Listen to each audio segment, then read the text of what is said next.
Dans cette leçon, vous verrez comment utiliser Photoscape.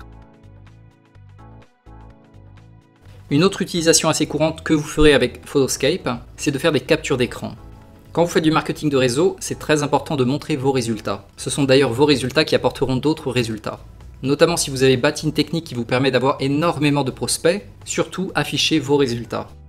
Vous allez sur votre autorépondeur et vous voulez montrer par exemple le nombre de prospects cumulés pendant les 30 derniers jours.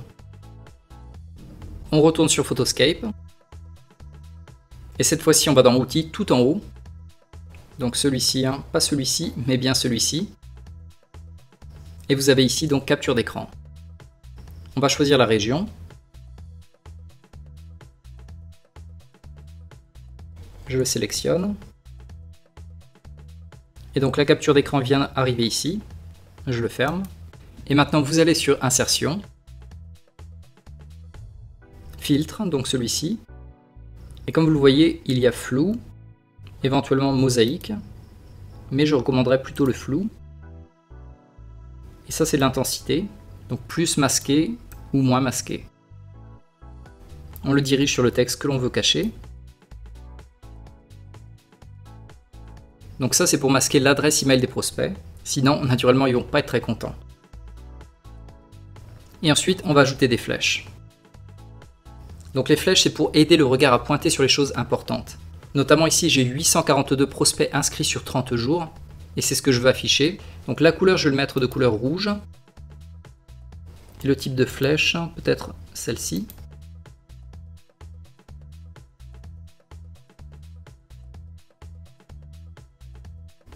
Et ensuite, à nouveau, on va sur flèche. On va pointer vers 30 jours. Et peut-être que cette flèche, on peut la changer. On va prendre une plus fine, car elle est moins importante. Et peut-être que pour la taille, l'épaisseur, on va la mettre sur du 10 ou du 12. Voilà.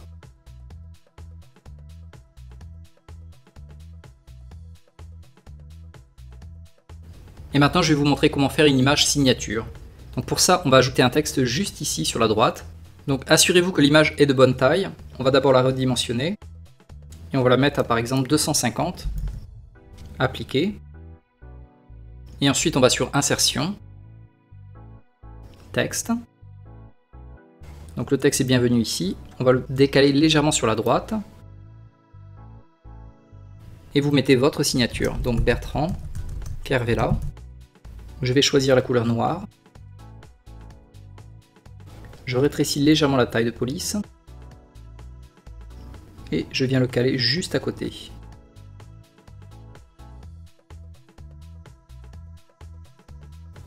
Et juste avant de sauvegarder cette image, on va retourner d'abord sur Édition. Et on va ajouter un film. Donc je clique sur l'image. Et dans Film, on va choisir Portrait. Appliquer. Et voilà, mon image est prête à être enregistrée. Il nous demande maintenant si on souhaite élargir l'image, c'est-à-dire inclure le texte. Donc on va dire oui.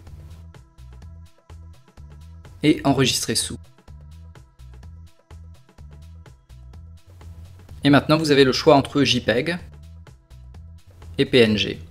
Donc, quelle est la différence entre JPEG et PNG? Automatiquement, en JPEG, vous aurez un arrière-plan blanc, et PNG, c'est l'équivalent mais version transparente. Donc, on va le prendre en PNG. Save. Et voilà, on retrouve parfaitement l'image ici. Donc, comme vous le voyez, il n'y a pas d'arrière-plan.